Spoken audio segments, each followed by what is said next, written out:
Uh, so Sarah, I'm gonna ask you about. I'm kind of gonna combine these two questions together because I think they're related. So people usually tell you, or people have told you in the past, take your money and spend it in different ways. So can you give us a few examples of that and how you've reacted to it? I grew up with my cousins, and it's a lot my cousins on both sides, mother and father, and my friends. My friends have given up on me.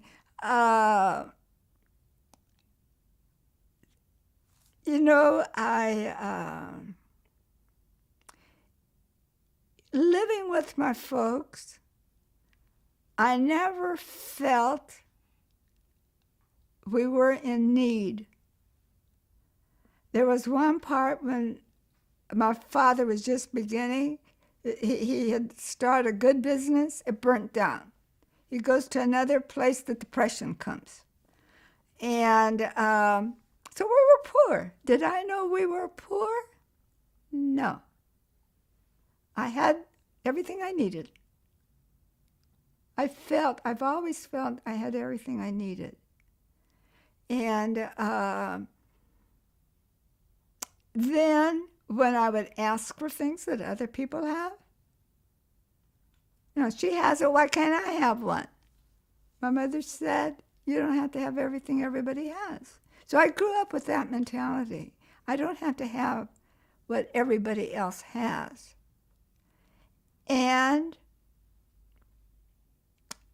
I went with that up to the time I started to work. And I thought, I will buy whatever I want. And it turns out I did buy whatever I wanted. And it turns out to be no more than I got used to what I was used to.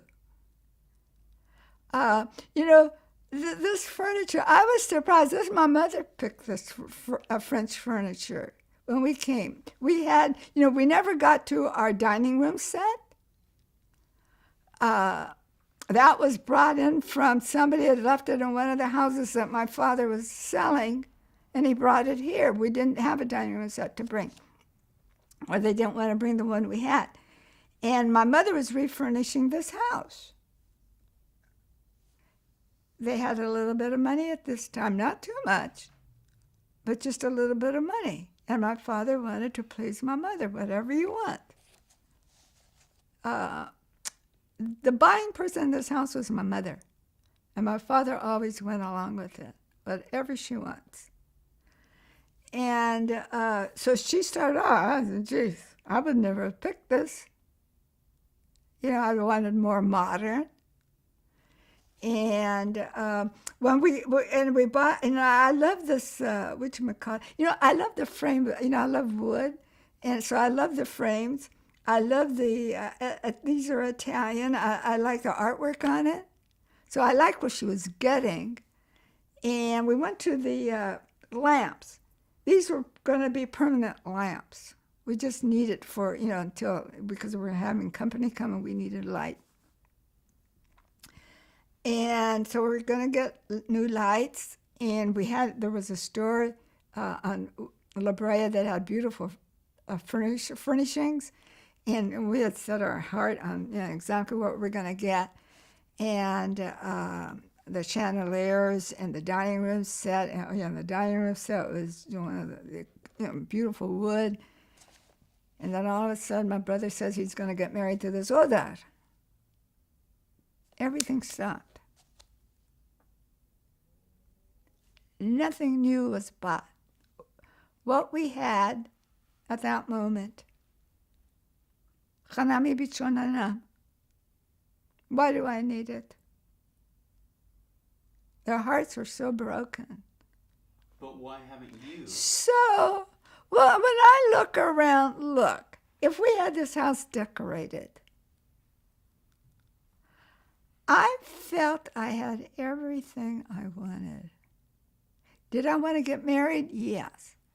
but I knew I had to have a special, certain person that had my same feelings.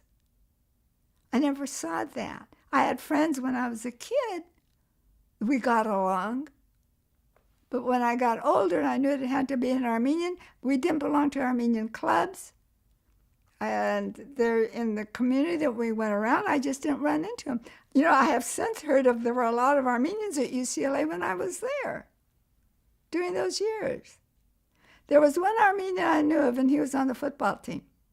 He was a good player. Bogosian was his name, and I was very proud of that. And I just felt I was going to marry an Armenian.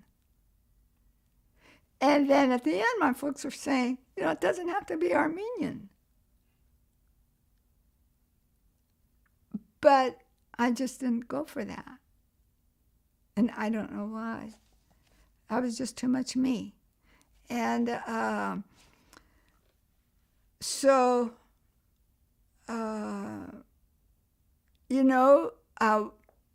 my folks were always getting things for my brother. One thing, and I had heard, the one thing that my father, and I didn't take him seriously at the time, but I just didn't like it, but it was something he said, I thought it's a custom.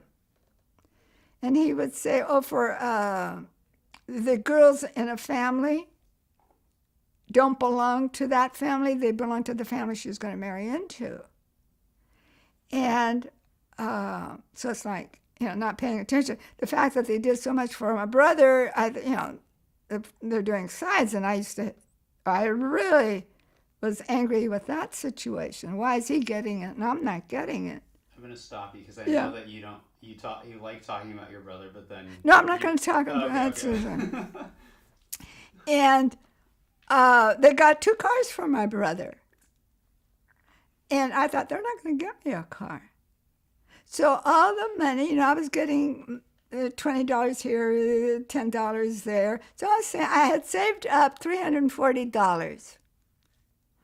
And I knew I could get a good used car, especially in 57, with $340.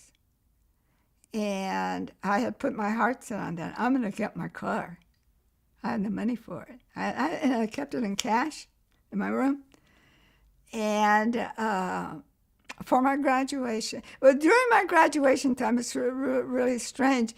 There was my brother and then another family friend, Aram. The 2 guys, the 3 of us were going to get a car. And, the boys are talking about, Buick this, Ford that, this and that. And, I didn't know what they're talking about. And each one is saying which car is best and this and that. And so my father took me around. He says for your because my brother didn't graduate. I did. So he was going to get me a car. And he took me several places. And so I saw various cars. I saw a Ford, I saw a Buick, I saw whatever. And then it was on Hollywood Boulevard. There was a Chevy dealer. And I saw the Chevy. I said, that's what I want. And is that what you have? That's what I have. It's a beautiful blue and white car. That's my Chevy. Okay, the next And my mechanics want the car. A lot of people obviously want the car, and they're paying me for it. I told you about the trip with the 3 policemen trailing me home. 3 different policemen stopping me. All at the same time, and I'm thinking, what did I do? And each time, the first guy says, do you want to sell your car? And then the second guy, same thing. And then one guy followed me home. I says, oh gosh, what did I do? So I parked the car, and he comes to the window, and he says, do you want to sell the car? And then I just blurted out, what's with you, policeman? You're the 3rd one within a couple of weeks. He says, well, we just have an organization that are, each one wants a Chevy. So wherever they saw a Chevy, it was a good 10, 11 years old. and it's like a used car for them. And they're going to give me good money for it, but I want to sell it. And so, ever since then, I still have people calling me, even from Fresno. They say, Sarah, do you still have your Chevy? You know, and and then my mechanic saw my car, and so they wanted, and I thought, okay, I've had trouble with mechanics, and they deliberately, in fact, we know of an Armenian mechanic, and you know what he said? He says a client comes in with his car, and we fix the part that he's complaining about, we tweak another. So the next day he's going to come in again for us to fix that tweak. And so mechanics do that because I was having a lot of trouble with my generator. And all of a sudden my generator was fixed by somebody. And I drove that car maybe for 20 or 25 years more. And I never had trouble with the generator. Sarah, is it okay if I stop you? Yeah. We've strayed off topic. Okay, so I'm going to ask you to tell us about